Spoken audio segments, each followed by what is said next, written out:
Incredibly informative and easily digestible. Otherlands by Thomas Halliday is a wonderful book that should be read by anyone with even a passing interest in biology, prehistory, or even world building. From the vast mammoth steppe to the microbial mats that supported multicellular life in primeval seas. This book introduces species rarely discussed and their living environments in such vivid detail as to be utterly captivating. As said in many reviews, this book is like a nature documentary in text form. Each chapter is a snapshot of environments long forgotten, yet significant to the history of life on Earth. Learning how these species lived and died is not only relevant to those with a penchant for trivia, but also teaches humanity what our own impact on this planet may be, and how we can respond to it. The imagery also allows readers to convincingly describe alien landscapes and is a perfect resource for someone looking to illustrate fanciful worlds of their own. Covering 16 time periods throughout Earth's ancient past, Otherlands shows the reader a world of constant flux and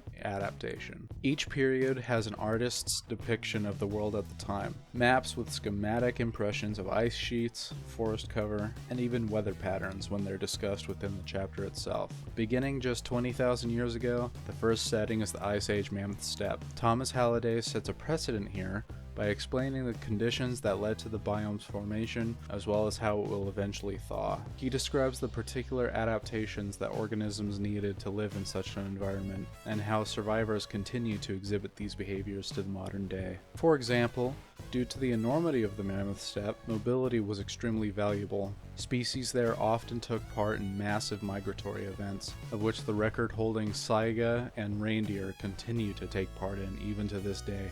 Kenya, 4 million years ago, was the original home of humanity. Australopithecines are given the lion's share of attention, but the creatures they share their environment with are given highlights as well. Ancient proboscideans, lion-sized otters, etc. The upright apes are just one of many amazing creatures. However, a problem regarding classification becomes prominent in this chapter that will remain throughout the rest of the book. Halliday takes the time to discuss the difficulty of finding the exact point a common ancestor diverged from their descendants. On page 33, he states, "There was no moment at which humanity suddenly arose. The populations of Pan and the populations that led to Homo did not undergo a sudden shift. The mixing of two populations simply reduced to the point where no genes flowed." 5.3 million years ago, the Atlantic Ocean broke through the Strait of Gibraltar, eventually filling the Mediterranean into what we recognize it as today. The elevated land turned islands, stranded species, and led them to adapt to the isolation in interesting ways. Large animals, like elephants, evolved to be smaller to better utilize the resources available to them, while small animals, like mice, became much larger in order to be less vulnerable to resource scarcity. In Chile, 32 million years ago, the first grasslands took hold in the rain shadow of the Andes Mountains, a homeland for what would eventually be one of the most dominant biomes on Earth. Halliday discusses how species can damage ecosystems when they spread to areas not suited to them, but long term, no species is truly native to anywhere. On page 69, he states, "What is native to an area and what is not is a function of the scale at which you choose to look, and tying a long extinct species or ecological concepts to present-day artifices like borders and flags is a game in which one must tread carefully." 41 million years ago, the cycles of global warming and cooling brought about an age of green Antarctica. Penguins flourished, but their feathers weren't as thick without a need for insulation. Early basilosaurs swam along the coast. Their ears adapted to guide them to the sounds of their targets, but not yet having evolved the iconic melon found in modern whales, used for echolocation. On page 86, Halliday remarks, "Basilosaurids listen to the music of the oceans, but they have not yet learned to sing." 66 million years ago, the catastrophe of the Chicxulub impact ended the age of the dinosaurs. 2 years later, after the global wildfires burnt out and the smoke and soot settled from the atmosphere, rebirth took place. The most populous, versatile, and hardy species surfaced to fill the niches that had once been denied to them, and they began to diversify and repopulate the Earth. This genetic bottleneck is the starting point for many genera, and differentiating between them from the fossil record alone can be very difficult. As quoted on page 104, claiming with certainty that one species is a direct ancestor of another is neither fashionable nor wise. 125 million years ago, pterosaurs flew through the air, and sauropods stomped across forests. Songbirds did not exist yet, but insects still filled the air with mating calls. Nearby volcanoes erupted regularly, covering the remains of corpses and keeping them preserved for all time. Beneath the gaze of the giants, mammals lived a nocturnal existence, adapted to life in the dark. Color blindness is now a direct result of our ancestors foregoing the genes to see any wavelengths other than red and blue. More recently, frugivores regained the ability to see green, but its proximity and similarity to the red light gene produces duplication faults, i.e.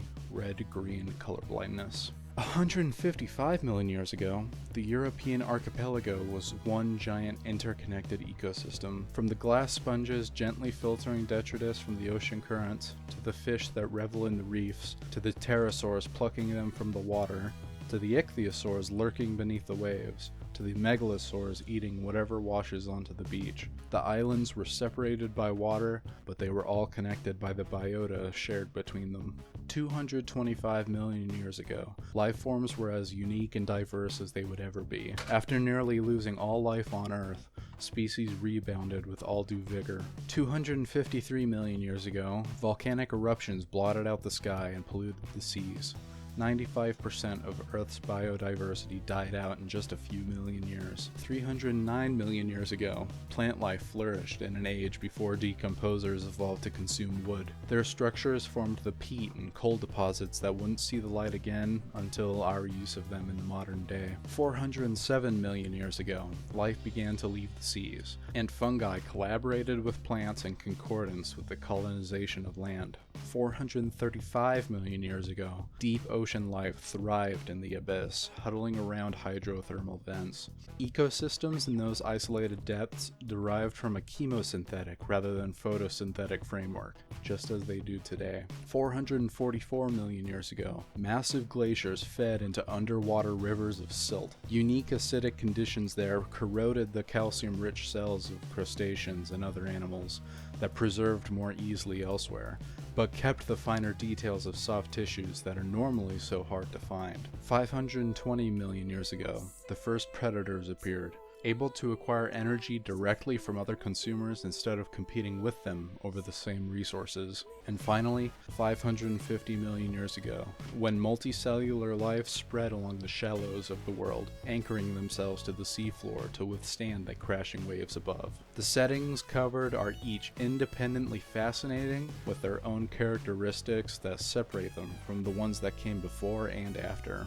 This book presents a great deal of information in a very tangible and comprehensible way. I now feel that I have a much better idea of what makes each time period so distinct from one another. I also have a greater deal of sympathy for paleontologists with how they must try to glean information from rocks that are very stingy with the details. Trace fossils were something I didn't give much credence to before. My understanding was that they were just footprints left behind in rock, but now I understand their significance. Halliday expresses it clearly himself on page 266, quote, "Trace fossils are the closest to direct observations of life, solidified behavior." With 15 to 20 pages dedicated to each chapter, and a similar amount of species featured therein, there is roughly equal attention given to each time period. The closer to modern day a period is, the more specific details on behavior and environmental attributes there are.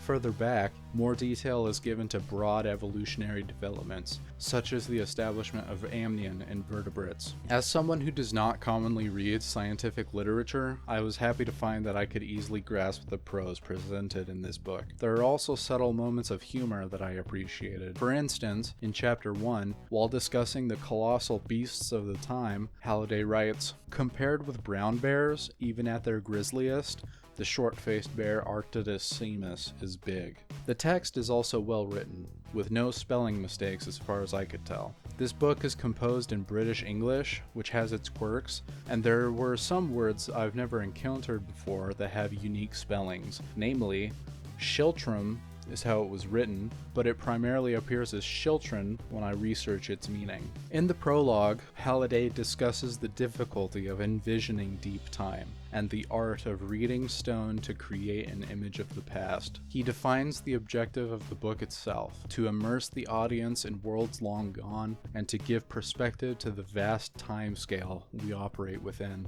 We often feel detached from the past, but we can still use it to augur our future. Quoted from page 19 of the prologue, the thought that something as vast as the Great Barrier Reef, with all its vibrant diversity, might one day be gone sounds inherently improbable. Yet the fossil record shows us that this sort of wide-scale change is not only possible, but has repeatedly happened throughout Earth history. Coral bleaching is just one facet of human-induced climate change that we will likely see the end result of, even within our own lifetimes. However, Halliday counsels to not despair at the situation. We can become less exploitative of the resources our planet provides. We can act to preserve our landscapes and keep them from blowing away in the sands of time. We may suffer the loss of conveniences provided by fossil fuels or clearing the forests, but we will suffer even more if we do not change our methods and continue to act unimpeded with consideration for the future. Well written and efficiently communicated, Halliday created a work that made me personally change some of my preconceptions about our world's history and how we should approach our impact on it.